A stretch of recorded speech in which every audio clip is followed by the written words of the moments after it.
நண்பர்கள் அனைவருக்கும் வணக்கம். Welcome to Raja story. நான் உங்கள் ராஜா.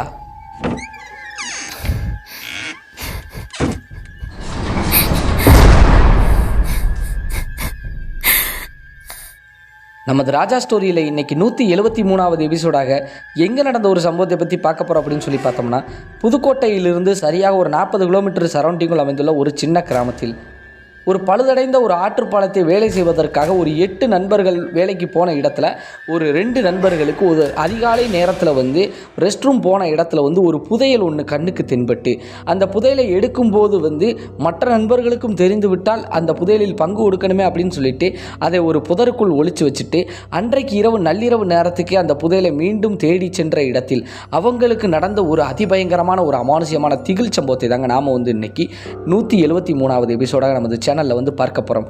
மேலும் நண்பர்களை, நீங்கள் ஹாரர், த்ரில்லிங், அமானுஷ்யம் இது போன்ற கோஸ்ட் ஸ்டோரி எல்லாம் விரும்பி பார்ப்பீங்க கேட்பீங்க அப்படின்னா மறக்காமல் நமது ராஜா ஸ்டோரியை சப்ஸ்கிரைப் பண்ணி பக்கத்தில் இருக்கக்கூடிய ஆல் அப்படிங்கிற பெல் பட்டனை அமைக்க வச்சுக்கோங்க.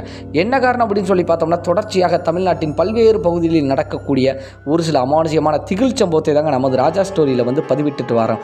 நீங்கள் சப்ஸ்கிரைப் பண்ணிவிட்டு ஆல் அப்படிங்கிற பெல் பட்டனை அமைக்கிட்டீங்கன்னா நாம் போடக்கூடிய அனைத்து வீடியோக்களுமே உங்களுக்கு உடனுக்குடன் சேர்ந்து விடும் அப்படிங்கிறத தெரியப்படுத்திக்கிறேன் நண்பர்களே. மேலும் இந்த வீடியோ உங்களுக்கு பிடிச்சிருந்துச்சுன்னா மறக்காம அந்த வீடியோக்கு ஒரு லைக்கை போட்டுட்டு உங்கள் நண்பர்களுக்கும் இந்த வீடியோவை ஷேர் பண்ணி நம் ராஜா ஸ்டோரி சேனல் வளர்ச்சிக்கு பேர் உதவியாக இருங்களேன் நண்பர்களே. மேலும் உங்கள் வாழ்விலும் இது போன்று ஏதாவது ஒரு மறக்க முடியாத ஒரு சில அமானுஷ்யமான திகில் சம்பவங்கள் நடந்திருந்தால் டிஸ்பிளேயில் காட்டப்படக்கூடிய இந்த ராஜா ஸ்டோரி அப்படிங்கக்கூடிய இந்த வாட்ஸ்அப் எண்ணிற்கு ஒரு வாய்ஸ் மெசேஜாக கூட அனுப்புங்க நண்பர்களே. கண்டிப்பாக நமது சேனலில் அது ஒளிபரப்பப்படும் அப்படிங்கிறத தெரியப்படுத்திக்கிறேன். மேலும் வாங்க நண்பர்களே, இன்னைக்குள்ள அந்த அமானுஷ்யமான அதிபயங்கரமான சம்பவத்துக்குள்ளே நாம் போகலாம்.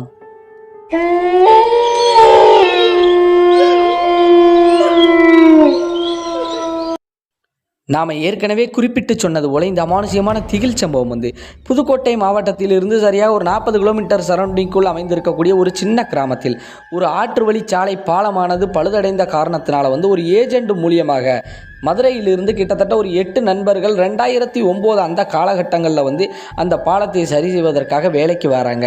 அவங்க தங்குவதற்காக அந்த பாலத்தில் இருந்து சரியாக ஒரு 200 மீட்ரு ஒரு மேற்கு திசையை நோக்கி செட்டு மாதிரி போட்டு அவங்கள அங்கே தங்க வச்சு அந்த பாலத்து வேலையை சரி செய்யலாம் அப்படின்னு சொல்லி ஒரு முடிவுக்கு வராங்க. கிட்டத்தட்ட ஒரு 2 மாத காலம் அந்த பால வேலையானது நடக்கும் அப்படிங்கக்கூடிய கட்டாயத்தின் காரணமாக அந்த செட்டெல்லாம் போட்டு கொடுத்து அமைப்போடு இருக்குது. இவங்க ரெஸ்ட் ரூம் எங்கே போவாங்க அப்படின்னா, ஒரு அதிகாலை நேரத்துக்கு அந்த பாலத்திலிருந்து ஒரு 200 மீட்டர் தள்ளி அந்த ஆற்று வழி சாலையிலேயே ஒரு ஓரமாக ரெஸ்ட் ரூம் போயிட்டு வருவது வழக்கமாக வாடிக்கையாக வச்சுருக்காங்க. அப்படி இருக்கக்கூடிய நேரத்தில் தான் அந்த 8ல் 2 நண்பர்கள், கிட்டத்தட்ட சுப்பையா மற்றும் மருதப்பன் அப்படின்னு சொல்லக்கூடிய 2 நண்பர்கள் ஒரு அதிகாலை நேரத்திற்கு பாத்ரூம் போன இடத்துல 2 பேருமே ஜோடியாக போயிருக்காங்க. காலையில் ஒரு 6 மணி வாக்கில் போன இடத்துல அதில் சுப்பையா அப்படின்னு சொல்லக்கூடிய அந்த நபருக்கு காலுக்கு ஏதோ தட்டுப்பட்டிருக்கு. என்னடா அப்படின்னு சொல்லி பார்க்கும்போது கொஞ்சம் தள்ளி தான் பாத்ரூம் ரெஸ்ட் ரூம் போய்கிட்டு இருக்காங்க. அந்த ஆற்று பாலத்துக்கிட்ட ஓரத்தில் அப்படி போன இடத்துல சுப்பையா காலுக்கு ஏதோ தட்டுப்பட்டிருக்கு. என்னன்னு பார்க்கும்போது தான் தெரியுது, அது ஏதோ ஒரு பெட்டி, பழங்காலத்து ஒரு பெட்டி மாதிரி தெரியுது. அதை பார்க்கும்போது அவருக்கு ஒரு ஆர்வம் வந்துடுது. என்ன அப்படின்னு சொல்லிட்டு அப்படியே கொஞ்சம் ஒரு பக்கத்தில் இருக்கக்கூடிய ஒரு குச்சியை எடுத்து அப்படி நோண்டி பார்க்கும்போது தான் பெட்டி பயங்கரமான வெயிட்டில் இருக்குன்னு தெரியுது. மேற்கொண்டு அந்த பெட்டி கொஞ்சம் ஆழமாக பதிஞ்சிருக்க தெரியுது. அப்படியே தோண்டிக்கிட்டு இருக்கும்போது தூரத்தில் இருந்த மருதப்பன் இதை நோட் பண்ணிவிட்டு அப்படியே நெருங்கி பக்கத்தில் வந்துடுறாரு. என்ன சுப்பையா செஞ்சுக்கிட்டு இருக்கு அப்படின்னு சொல்லி பார்க்கும்போது மருதப்பனும் இதை நோட் பண்ணிடுறாரு. இது ஒரு பெட்டி அப்படின்னு சொல்லிட்டு 2 பேருமே ஆரவாரமாக தோண்டி பார்க்கும்போது தான் தெரியுது, இது பழங்காலத்து பெட்டி, இது ஏதோ ஒரு புதையல் அப்படின்னு தெரிய வருது. இது என்ன இந்த ஆற்று பாலத்துக்கு அடியில் இந்த ஓரத்தில் கிடக்குது ஆற்று பாதையில் அப்படின்னு சொல்லிட்டு இவங்க எடுத்துக்கிட்டு ஆசையில் இப்படி தூக்கி வரும்போது அதில் ஒரு பூட்டு ஒன்று தொங்கிக்கிட்டு இருக்கு. அதில் தான் தெரியுது அதுவும் பழங்காலத்து பூட்டு. இதை இப்போ நம்ம உடைக்கும் போது நம்ம ஃப்ரெண்ட்ஸுகள் யாரும் பாத்ரூம் வந்தாங்க அப்படின்னா பார்த்துருவாங்க, இதுக்கு பங்குக்கு வந்துடுவாங்க அப்படின்னு சொல்லிட்டு 2 பேருமே பேசிக்கிட்டு இருக்காங்க. ஏன்னா சுப்பையா இந்த இதை புதையலை பார்க்கும்போது அவர் எடுத்துக்கலாம்னு நினைக்கும் இடத்துல மருதப்பன் வந்துட்டார். இன்னும் 2-3 பேர் வந்துட்டாங்கன்னா இது பெரிய பிரச்சனை ஆயிரும் அப்படின்னு சொல்லிட்டு ஒரு புதருக்குள் அப்படியே மறைச்சு வைக்கிறாங்க. அந்த பெட்டியை மறைச்சு வச்சுட்டு 2 பேருமே என்ன சொல்கிறாங்க அப்படின்னு சொல்லி பார்த்தோம்னா, ஒரு நள்ளிரவு நேரத்துக்கு இன்றைக்கி வேலையெல்லாம் முடிச்சுட்டு நம்ம எடுத்துக்கணும், அந்த பூட்டை உடைக்கும் போது சத்தம் கேட்டு வேறு யாரும் வந்துட்டாங்கன்னா பங்கு கொடுக்க வேண்டியது இருக்கும் அப்படின்னு சொல்லிட்டு 2 பேருமே மறைமுகமான இடத்துல அதை வச்சுட்டு அதற்கப்புறம் அவங்க வேலையை பார்க்குறாங்க. அப்படி வேலையெல்லாம் பார்த்துட்டு அன்று இரவு சமைச்சு சாப்பிட்டுட்டு அவங்க செட்டில் போய் அப்படியே படுத்து தூங்கும்போது ஒரு நள்ளிரவு நேரத்துக்கு சரியாக ஒரு 11 மணிக்கு மேலங்க இவங்க என்ன பண்ணுறாங்கன்னா 2 பேருமே, ஏன்னா அந்த செட்டுக்குள்ளே வந்து எல்லாருமே வந்து சரக்கெல்லாம் போட்டுட்டு அப்படியே ரெஸ்ட் எடுத்துக்கிட்டு இருக்காங்க, தூங்கிட்டு இருக்காங்க. இந்த நேரத்துக்கு போனால் சரியாக வரும் அப்படின்னு சொல்லிட்டு இவங்க 2 பேருமே வந்து தனிமையாக அந்த இடத்தை தேடி வராங்க. ஒரு டார்ச் லைட்டை எடுத்துக்கிட்டு வெளிச்சத்தை அடிச்சுக்கிட்டு வரும்போது தான் தெரியுது அந்த இடத்துல அந்த பெட்டி இருக்கான்னு தேடி பார்க்குறாங்க.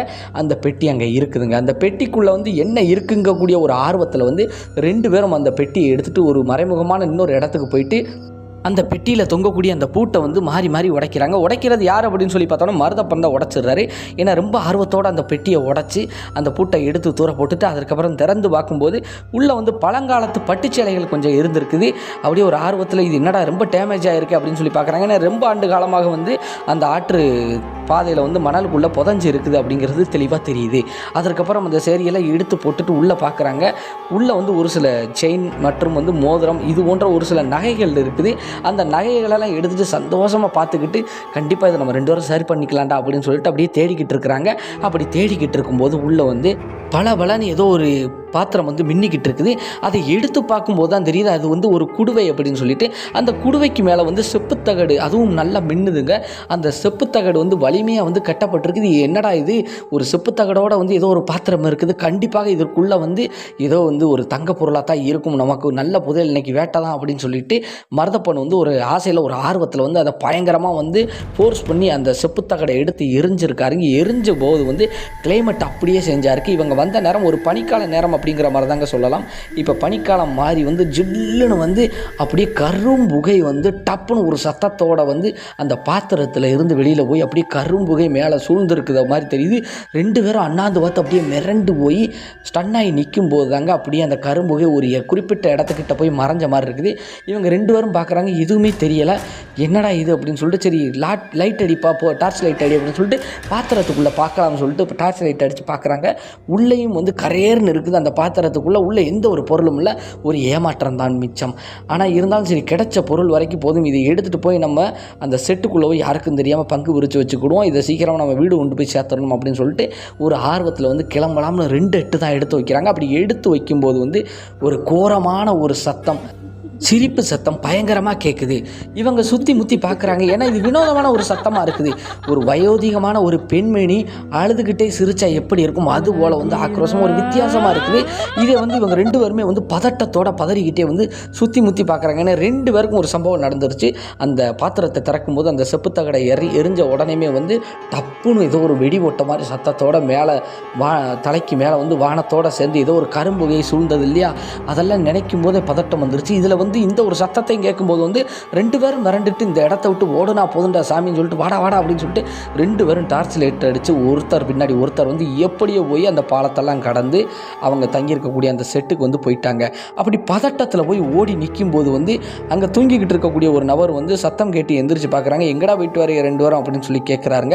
அவர் வந்து மாடசாமி அப்படின்னு சொல்லியிருக்காங்க. அவர் பேர் வந்து அந்த மாடசாமி என்னாச்சு கேட்கும்போது வந்து ஒன்றும் இல்லை ரெஸ்ட் ரூம் போயிட்டு வந்தோம் அப்படிங்கிற மாதிரி ஏதோ சொல்லி முடிச்சிருக்காங்க. என்னடா இது ஏதோ கையில் வச்சிருக்க மாதிரி தெரியுது அப்படிங்கும்போது இல்லை ஒன்றும் இல்லைன்னு சொல்லிட்டு அப்படியே வந்து அவங்க போர்வையோடு அணைச்சி பிறக்கி அப்படியே படுத்துட்டாங்க. 2 பேரும் பக்கத்தில் படுத்துட்டு ஒருத்தர் அப்படியே உத்து நோக்கி பார்க்குறாங்க. அப்படியே நேரமும் ஒரு 1 மணி நேரம் கடந்துருச்சு. பதட்டத்தில் 2 பேருக்கும் குப்புன்னு வேர்த்துக்கிட்டு படுத்துக்கிட்டு தான் இருக்காங்க, தூக்கமே வரல. ஆனால் அந்த எந்திரிச்சு கேள்வி கேட்ட அந்த மாடசாமி என்னாச்சு கொஞ்சம் மசந்துட்டாங்க. சரி எங்கேயோ போயிட்டு வந்திருக்காங்க, என்ன பண்ணிட்டு போகிறாங்க அப்படின்ட்டு. ஏன்னா எல்லாருமே வந்து கொஞ்சம் மறை போதையில் இருக்கிறாங்க சரக்கு அடித்த ஒரு காரணத்தினால. இப்போ வந்து அப்படியே அமைதியாக தூங்கிட்டாங்க எல்லாரும். இவங்க 2 பேரும் வந்து ஒருத்தர் அப்படியே பார்த்துக்கிட்டு இருக்கிறாங்க. கொஞ்ச நேரம் கழிச்சுங்க, சரியாக 1 மணி நேரம் இவ்வளோ சம்பவம் நடக்குது இல்லையா, அதில் இருந்து கொஞ்ச நேரத்தில் வந்து யாரோ ஒரு நபர் ஒரு பெண்மணி அழுவது போல் வந்து அந்த செட்டு ஃபுல்லாக கேட்குது. கிட்டத்தட்ட ஒரு 2 செட்டு போட்டு 4 பேர் தங்கியிருக்கிறாங்க. 8 பேருக்குமே அந்த சத்தம் வந்து கேட்குதுங்க. 8 பேருக்குமே கேட்டாலும் வந்து இந்த 2 பேர் வந்து அப்படியே அமைதியாக நெஞ்சை இறுக்கி பிடிச்ச மாதிரி படுத்துருக்குறாங்க. ஆனால் மற்ற எல்லாருமே எந்திரிச்சு என்னடா இது அப்படின்னு சொல்லிட்டு ஒருத்தர் பார்த்துக்கிட்டு பேசிக்கிட்டு இவங்க 2 பேரும் கண்ணை மூடுற மாதிரி அமைதியாக இருக்கிறாங்க. மற்ற எல்லாரும் போய் அந்த செட்டுக்கு வெளியில் போய் பார்க்குறாங்க. ஃபுல்லாக வனாந்திர காடு அப்படின்னு தாங்க சொல்லணும். என்ன காரணம் அப்படின்னா பாலம், கிராமத்து பாலம், அதே நேரத்தில் வந்து ஒரு அவுட்ரு ஏரியானா எப்படி இருக்கும் அந்த மாதிரி தாங்க வந்து வேலி முட்கள் அடர்ந்துருக்கு. எங்கேருந்து எந்த சத்தம் கேட்குதுன்னு தெரியாமல் அந்த சத்தத்தை கேட்டு டார்ச் லைட் எடுத்து ஒவ்வொருத்தரும் தனித்தனியாக அடித்து பார்க்குறாங்க. அப்படி பார்த்துக்கிட்டு இருக்கும்போது வந்து இந்த செட்டிலேருந்து ஒரு சத்தம் ஒன்று வருது. யார் அப்படின்னா சுப்பையா வந்து ஒரு சத்தம் கொடுக்குறாரு. யாராவது வாங்கலேன், காப்பாற்றா வாங்கலேன் அப்படின்னு சொல்லிட்டு பயங்கரமாக வந்து அழுதுகிட்டு ஒரு சத்தம் கொடுக்குறாரு. உடனடியாக அந்த 6 பேருமே வந்து ஓடியாராங்க. அப்படி ஓடி வரும்போது வந்து மருதப்பன் வந்து கீழே தரையில் கடந்து துடிச்சுக்கிட்டு இருக்கிறாருங்க. அப்படி துடிச்சுக்கிட்டு இருக்கும்போது வாயிலிருந்து பிளட்டு வருது. இப்போ இதை பார்க்கக்கூடிய மற்ற 6 பேரும் மிரண்டு போயிட்டாங்க. அந்த சுப்பையாவும் வந்து பதறி போய் அப்படியே உட்காந்துக்கிட்டே இருக்கிறாரு. என்ன சொல்லன்னே தெரியல. காப்பாற்றுங்க காப்பாற்றுங்க அப்படின்னு சொல்லிட்டு கத்திக்கிட்டு தான் இருக்காரு. என்னப்பா ஆச்சு, எங்கப்பா போயிட்டு வந்தீங்க அப்படின்னு சொல்லிட்டு மாடசாமி தான் கேட்குறாருங்க. ஏதோ வெளியில் சத்தம் கேட்க இங்கே இப்படி நடக்க அப்படின்னு சொல்லிட்டு மிரண்டு பண்ணிக்கிறாங்க. கொஞ்ச நேரம் துடிதுடிச்ச நபர் வந்து அப்படியே மயங்கின மாதிரி மயங்கிட்டாங்க. யார்? மருதப்பன்.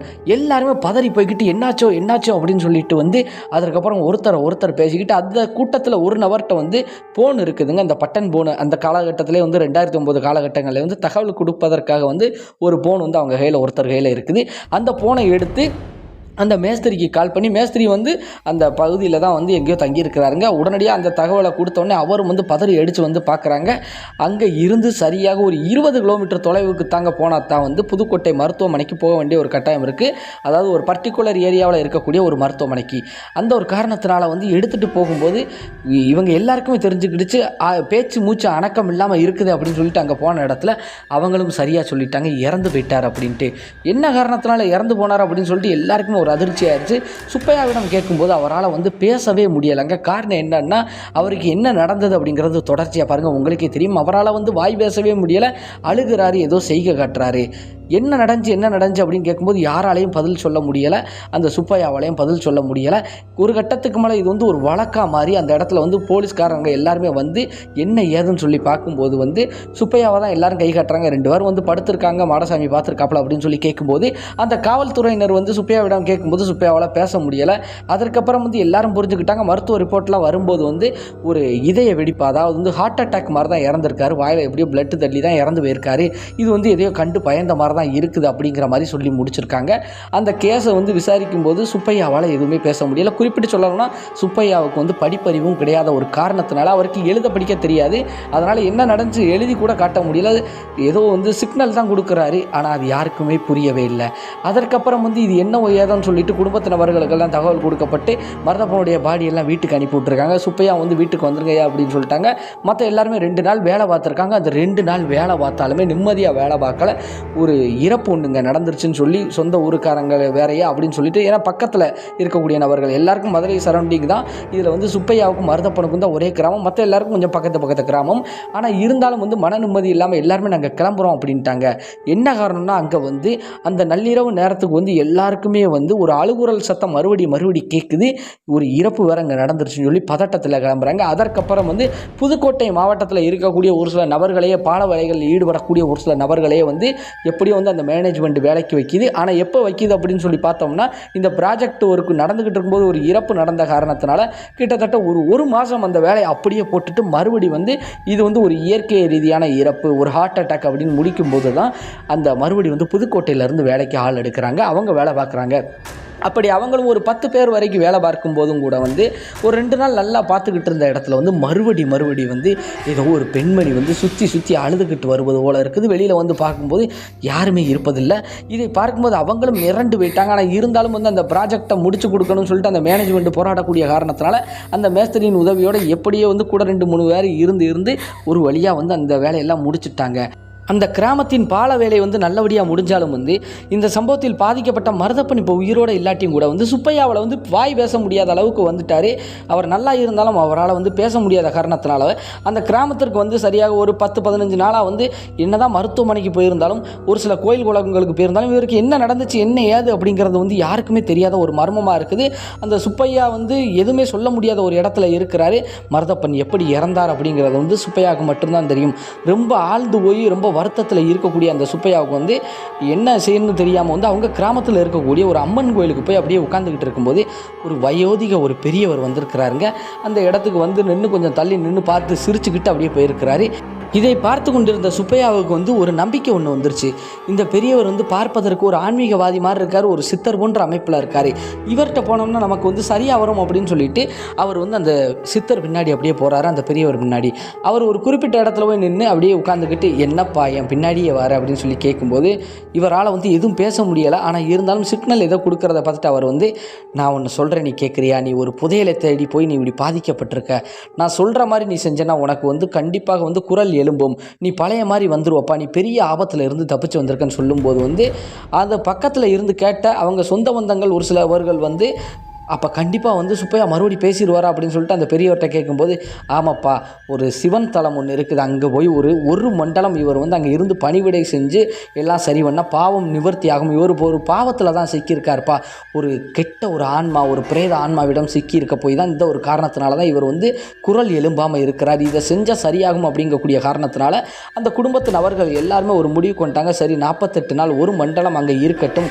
நீங்கள் இப்போ எந்த ஊர் போகிறீங்க, நீங்கள் யார் சாமிங்கும் போது, நான் சுற்றி அடித்து வருவோம்ப்பா, நான் வரும்போது வருவேன், அவனுக்கு அதுக்குள்ளே சரியாயிரும், நீ போயிட்டு வாப்பா அப்படின்னு சொல்லிட்டு அந்த சாமியார் கொஞ்ச நேரம் அங்கே இருந்துட்டு அதற்கப்புறம் கிளம்பிட்டார். அப்போ அதுபடியே செய்யலாம் அப்படின்னு சொல்லிட்டு அவங்க கிராமத்தில் இருந்து சரியாக ஒரு 20 கிலோமீட்டர் தள்ளி இருக்கக்கூடிய ஒரு சிவன் தலத்துக்கு போய் அந்த சிவன் கோயிலில் வந்து சரியாக ஒரு 48 நாள் இருந்து நல்ல காலையில் எந்திரிச்சதும் குளித்து முடிச்சுட்டு அந்த சிவனுக்கு தேவையான எல்லா அம்சங்களுக்கும் வந்து உதவி செஞ்சுட்டு அந்த பூசாரி மேற்கொண்டு வந்து அந்த கோயில்களுக்கு என்னென்ன உதவி செய்யணுமோ எல்லா உதவியும் செஞ்சுட்டு அங்கேயே இருக்கிறாருங்க. வீட்டுக்கே வரல. 48 நாள் அங்கே கிடைக்கக்கூடிய பிரசாதத்தை சாப்பிட்டுக்கிட்டு எல்லாமே செஞ்சுக்கிட்டு இருக்காங்க. அப்படி செஞ்சுக்கிட்டு இருக்கும்போது கொஞ்சம் கொஞ்சமாக வந்து நான் எழும்ப ஆரம்பிக்குது, அப்படியே பேச ஆரம்பிக்கிறாருங்க. அப்படி பேசி ஒரு கட்டத்தில் 48 நாளுக்குள்ளேயே பேச ஆரம்பிச்சிட்டார். ஆனால் இருந்தாலும் அந்த ஒரு மண்டலத்தை முடிச்சுட்டு அங்கே இருக்கிறார் அந்த சித்தர், வருவார் அப்படின்னு சொல்லிட்டு அந்த சொந்த பந்தம் எல்லாமே கேட்குறாங்க, என்ன காரணத்தினால உங்களுக்கு இப்படி ஆச்சு சொல்லுங்கள், உங்கள் நண்பர் அந்த மருதப்பன் ஏன் இறந்தாரு சொல்லுங்கன்னு சொல்லி கேட்டாலுமே வந்து எதுவுமே பதில் சொல்லாத, சித்தர் வரட்டும் தாங்க சொல்கிறாரு. ஏன்னா ஒரு அதீத நம்பிக்கை வச்சுருக்காரு அந்த சித்தர் மேலே அந்த சுப்பையா அவங்க நினச்ச மாதிரி வந்து அந்த சாமியார் வந்துட்டாருங்க. அந்த சித்தர் போன்ற அமைப்பு உள்ளவர் வந்துட்டார் பெரியவர். ஆனால் வந்து ஒரு 60 நாள் கழித்து தான் வந்திருக்காங்க. அப்படி வந்த செய்தியை அறிஞ்ச உடனேமே வந்து சொந்த பந்தத்துக்கும் தகவலை கொடுத்தாச்சு, எல்லோரும் இங்கே வந்துட்டாங்க. சுப்பையா அவங்களும் ஓடோடி போய் அந்த சாமியார் காலில் விழுந்து ஆசீர்வாதமெல்லாம் வாங்கிட்டு, நீங்கள் இல்லைன்னா இன்றைக்கி என்னால் இவ்வளோ தூரம் வந்து மீண்டு வந்திருக்க முடியாது சாமி அப்படின்னு சொல்லிட்டு இருக்கும்போது வந்து எல்லாருமே கேட்குறாங்க அந்த சாமிகிட்ட என்ன தான் நடந்துச்சு அப்படிங்கும்போது வந்து சுப்பையாவே சொல்லுவார் அப்படின்னு சொல்லி பார்க்கும்போது சுப்பையா வந்து சொல்கிறாரு, அன்னைக்கு நைட்டு என்ன நடந்துச்சு அப்படின்ட்டு. அதாவது அந்த புதையலை பார்த்ததுக்கப்புறம் 2 பேரும் பங்கு கொள்ள ஆசைப்பட்டதுக்கப்புறம் அந்த பாத்திரத்தில் இருந்து கரும்புகை வெளிப்பட்டது. மேற்கொண்டு வந்து ஒரு கருத்த ஒரு உருவத்தை பார்த்தோம், டார்ச் லைட்டெல்லாம் அடித்து பார்த்தோம். ஆனால் இருந்தாலுமே வந்து எங்களுக்கு வந்து ஒரு அதிபயங்கரமான அமானுஷமான சிரிப்பு சத்தம் இருந்துச்சு, கல்லெல்லாம் கொண்டு எரிஞ்சிருக்காங்க இவங்க. ஆனால் அந்த உருவம் அப்படியே டிஸப்பியர் ஆகிருக்கு, பதறி போய் ஓடியாந்துருக்குறாங்க. ஓடியாந்ததுக்கப்புறம் வந்து அவங்களை தேடி அந்த செட்டுக்கே வந்திருக்குதுங்க. காரணம் என்ன அப்படின்னா, ஒரு அழுகுரல் சத்தம் கேட்டு எல்லாரும் வெளியில் போகும்போது வந்து ஒரு மூலையில் வந்து அந்த உருவம் வந்து இருந்திருக்குது. அந்த நேரத்தில் வந்து மருதப்பனுக்கு வந்து ஏதோ வலிப்பு மாதிரி வந்து ரத்த வாந்தி எடுத்து இறந்து போனார். என்னாலையும் அதில் இருந்து வாய் பேச முடியலைன்னு சொல்லியிருக்காங்க. சொன்னதுக்கப்புறம் அதற்கு என்ன காரணத்தினால இந்த சம்பவம்லாம் நடந்துச்சு அப்படின்னு சொல்லி கேட்கும்போது சுப்பையாவாலேயே சொல்ல முடியல. அந்த சித்தர்கிட்ட வந்து கேட்குறாங்க எல்லாருமே சிரிச்சுக்கிட்டே. சித்தர் ஒரு 5 நிமிடம் வந்து கண்ணை மூடி தியானம் மாதிரி இருக்க மாதிரி இருந்துட்டு சொல்லியிருக்காரு ஒரு வார்த்தை. என்ன அப்படின்னு சொல்லி பார்த்தோம்னா, சரியாக இந்த சம்பவம் வந்து 2009 நடக்கும்ல, இதில் இருந்து சரியாக ஒரு 20-22 வருஷத்துக்கு முன்பு வந்து அந்த பகுதியில் இவங்க வேலைக்கு போன பகுதியில் வந்து ஒரு பண்ணையார் போன்ற ஒரு நபர் வந்து செழிப்பாக வாழ்ந்திருக்காங்க. அவங்களுக்கு வந்து சொத்து பத்து நில விவரங்கள் காரணமாக வந்து அண்ணனுக்கும் தம்பிக்கும் பயங்கரமான பிரச்சனை ஏற்பட்டு ஒரு ஆன்மா, ஒரு பிரேத ஆன்மாவை வந்து ஏவி விட்டு அந்த ஆன்மா வந்து முதல்ல அவங்க மகளை, அந்த பண்ணையாரின் மகளை வந்து ஆட்டி பிடிச்சி அந்த உயிரை எடுத்ததுக்கப்புறம் அந்த குடும்பத்தில் இருக்கக்கூடிய இன்னொரு பெண்மணியான யார், இந்த ஒரு அம்மா, அந்த பண்ணையார் வீட்டின் அந்த பண்ணையாரின் மனைவியை வந்து பொசஸ் பண்ணி பயங்கரமான சேட்டைகள் பண்ணியிருக்குது. அப்படி பயங்கரமான சேட்டைகள் பண்ணும்போது தான் பண்ணையாருக்கு ஒரு சந்தேகம் வந்திருக்குது, இது வந்து இயற்கையாக நடக்கக்கூடியதில்லை, இது வேறு ஏதோ ஒரு காரணம் அப்படின்னு சொல்லிட்டு. ஏன்னா மகளுக்கு நடக்கிறது எதுவுமே தெரியலை, பைத்தியம் பிடிச்ச மாதிரி மகள் இருந்து திடீர்னு இறந்து போயிட்டாங்கன்னு தான் தெரியும். மனைவியும் இப்படி இருக்குன்னு தெரிஞ்சு அந்த பண்ணையார் வந்து என்ன பண்ணியிருக்காரு அப்படின்னா, பல கோயில் குளங்கள் போயிருக்காங்க, பல சாமியார்கள் மேற்கொண்டு வந்து மாந்திரிகவாதிகளெல்லாம் பார்த்த இடத்துல வந்து எந்த ஒரு பயனும் இல்லாத காரணத்தினால நாளுக்கு நாள் மனைவியின் உடல்நிலை மோசமான காரணத்தினால வந்து கேரளாவில் இருக்கக்கூடிய ஒரு மாந்திரிகரை வந்து நாடி போய் அந்த மாந்திரிகர் வந்து பார்த்து பயங்கரமான பூஜைகள் செஞ்சு அந்த ஆன்மா வந்து கட்டுக்கடங்காமல் வந்து இந்த பெண்ணின் உயிரை எடுத்துட்டு தான் நான் போவேன் அப்படிங்கிற மாதிரி சொல்லியிருக்குதுங்க. மேற்கொண்டு வந்து இந்த குடும்பத்தை வாழ விட மாட்டேன் அப்படிங்கிற மாதிரி, ஏன்னா எனக்கு கொடுக்கப்பட்ட கட்டளை அப்படின்னு சொல்லி அந்த ஆன்மா சொன்னதன் அடிப்படையில் வந்து அந்த மாந்திரிகர் ஒரு முடிவுக்கு வந்திருக்காரு. எப்படினாலும் உங்கள் மனைவி உயிரை வந்து எடுத்துட்டு தான் அது போகும். ஆனால் இருந்தாலும் வந்து நீங்கள் என்ன பண்ணலாம்னா, மற்ற உங்கள் மகன் உயிரையோ உங்கள் உயிரையோ, ஏன்னா அந்த பண்ணையாருக்கு வந்து மகள் உண்டு, மகள் இறந்தாச்சு, மனைவி வந்து மரணப்படுக்கையில் கிடக்காங்க, அவங்களும் இறந்து போயிடுவாங்க. அவங்கள காப்பாற்ற முடியாதான அந்த ஆன்மாவை அடைச்சி அந்த உங்கள் மனைவியோட ஒரு சில திங்ஸு பொருட்களை எல்லாமே வச்சு ஓடக்கூடிய தண்ணீர் ஒரு ஆற்று பாலத்தில் விட்டால் தான், தண்ணியில் விட்டால் தான் இது வந்து சரியாக வரும். இல்லை அப்படின்னா இதை வந்து மனைவியோட போயிடுச்சுன்னு நினச்சேன்னா விடாது, மகனையும் பிடிக்கும் உங்களையும் தாக்குங்கக்கூடிய காரணத்தினால அந்த மாந்திரிகர் சொல்லுபடி பேச்சை கேட்டு அந்த பண்ணையார் வந்து சரின்னு சொல்லி ஒரு முடிவு எடுத்து அந்த பேயை ஓட்டுவதற்காக முயற்சி செஞ்சு அந்த பேய் ஆன்மாவை வந்து கட்டுப்படுத்திட்டார் அந்த மாந்திரிகர், கேரளா மாந்திரிகர். என்னதான் கட்டுப்படுத்தி அந்த ஆன்மாவை வந்து ஒரு குடுவைக்குள்ளே அடைச்சி வச்சாலுமே வந்து அந்த பண்ணையாரின் மனைவியின் உயிரை வந்து அது எடுத்துட்டு தாங்க போயிடுச்சு.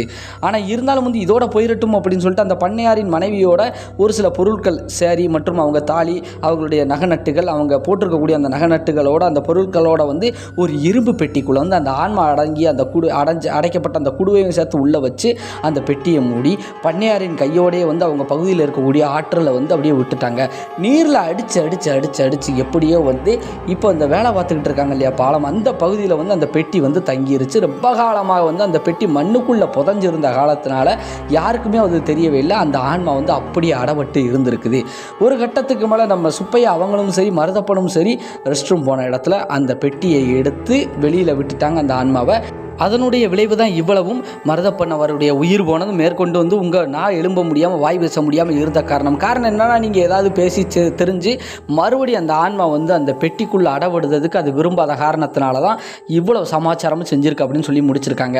மேற்கொண்டு வந்து அந்த சிவனை வந்து மறுபடி வழிபட்டுட்டு வாங்க அப்படின்னு சொல்லிட்டு அந்த சாமியும் வந்து ஒரு சில ஆசீர்வாதங்கள் பண்ணி, இனி உங்களுக்கு எந்த பிரச்சனையும் கிடையாது, நீங்கள் நிம்மதியாக இருங்க அப்படின்னு சொல்லி வழி அனுப்பி வச்சுருக்காங்க. அதில் இருந்து இப்போ வரைக்கும் வந்து அந்த சுப்பையா அவங்க குடும்பத்துக்கு வந்து எந்த ஒரு பிரச்சனையும் இல்லை அப்படிங்கிற மாதிரி தாங்க சொல்லி முடிச்சிருக்காங்க நண்பர்களே. மேலும் இந்த சம்பவத்தை நமக்கு அனுப்பி வச்சது யார் அப்படின்னு சொல்லி பார்த்தோம் அப்படின்னா, சுப்பையா அவங்களுடைய தம்பி பேரன். அதாவது சுப்பையா அவங்களுக்கு இப்போ வந்து கிட்டத்தட்ட ஒரு 62 வயது வரைக்கும் வந்துருச்சுங்க. அவங்களுடைய தம்பி பேரன் தாங்க நமக்கு இந்த சம்பவத்தை வந்து அனுப்பி வச்சுருக்காங்க. அவருடைய பேர் வந்து குமார் அப்படின்னு சொல்லி முடிச்சிருக்காங்க நண்பர்களே. மேலும் இந்த சம்பவம் எப்படி இருந்தது அப்படிங்கிறத வந்து மறக்காமல் வந்து கமெண்ட் செக்ஷனில் வந்து சொல்லிட்டு போங்கள் என் அருமை நண்பர்களே. மேலும் இந்த வீடியோ உங்களுக்கு பிடிச்சிருந்துச்சுன்னா மறக்காமல் இந்த வீடியோக்கு ஒரு லைக்கை போட்டுட்டு உங்கள் நண்பர்களுக்கும் இந்த வீடியோவை ஷேர் பண்ணி நம்ம ராஜா ஸ்டோரி சேனல் வளர்ச்சிக்கு பேர் உதவியாக இருங்களேன் நண்பர்களே.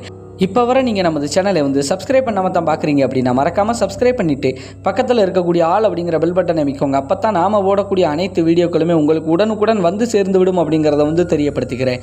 மேலும் உங்கள் வாழ்விலும் இது போன்று ஏதாவது மறக்க முடியாத ஒரு சில அமானுஷ்யமான திகில் சம்பவங்கள் நடந்திருந்தால் டிஸ்பிளேயில் காட்டப்படக்கூடிய இந்த ராஜா ஸ்டோரி அப்படிங்கக்கூடிய இந்த வாட்ஸ்அப் எண்ணிற்கு ஒரு வாய்ஸ் மெசேஜாக கூட அனுப்புங்க நண்பர்களே. கண்டிப்பாக நமது சேனலில் அது ஒளிபரப்பப்படும் அப்படிங்கிறத வந்து தெரியப்படுத்திக்கிறேன். மேலும் நன்றி, வணக்கம் நண்பர்களே. நாம் அடுத்த வீடியோவில் சந்திப்போம்.